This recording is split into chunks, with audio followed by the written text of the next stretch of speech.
Hi Anne Arundel County, it's Dan the Pub Ed Man back here with some more safety tips to make your homes a little better. So today we're going to talk about heating your home here in the colder months. When it starts to get cooler, either you're turning your furnaces on or getting space heaters, and just ways to take care of them, make sure they function properly and don't endanger you and your family. So December, January, and February is when 48% of home heating fires happen. That's almost half of them just in those 3 months. Of those heating fires, of all the fatalities, about 87% of them are caused by those portable heaters. And the reason is people just either didn't set them up safely or they didn't check them over before they plugged them in. So this is just some tips to how to better take care of them. Especially the electrical ones, is you need to check those power cords. You want to go and make sure there's no cracks, the insulation is still good, anything like that, so the cord is fully functional.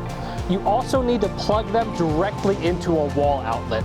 You don't want to plug them into a power strip you have a bunch of other stuff into, because it can really overload your circuit and it can cause an overheating problem, which can lead to an electrical fire. The other thing is a lot of those fires can be caused because they're just too close to something flammable, whether it's your couch or your bed or clothing or even the newspaper next to a table. You need to make sure I have a full circle of 3 feet around any portable space heater, just for safety's reasons. The other thing is you want to make sure you set it directly on your floor. You don't want to set it on a carpet or a mat or anything like that. That's additional, any kind of thing you can move. Not only is it a tripping hazard, but it can also cause problems there. Just 3 feet around and directly on your floor. Now, along with electrical heaters, there's also kerosene heaters, and all the same rules apply. You want to make sure they're looked over. If you have a professional to come check it out, if it's older, just make sure it's functioning.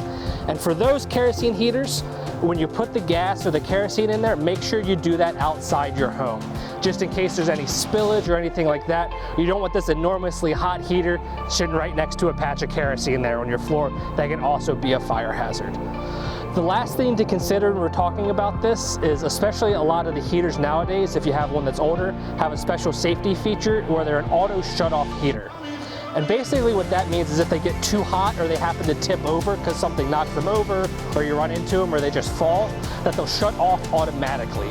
And that is an incredibly important safety feature, and we highly, highly, highly recommend that if you have an older one that doesn't have that, that you get a newer one with that safety feature.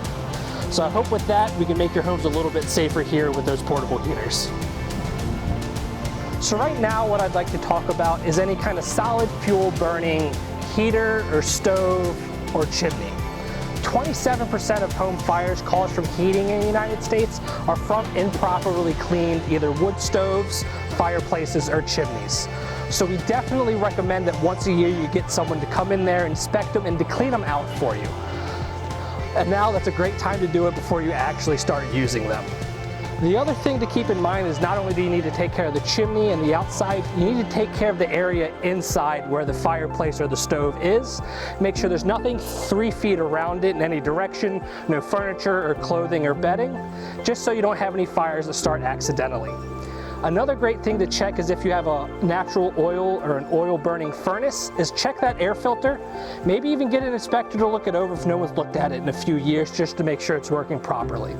I hope you take this, you learn a little bit, and you can make your homes a little bit safer this winter, and I hope you have a great day, Anne Arundel.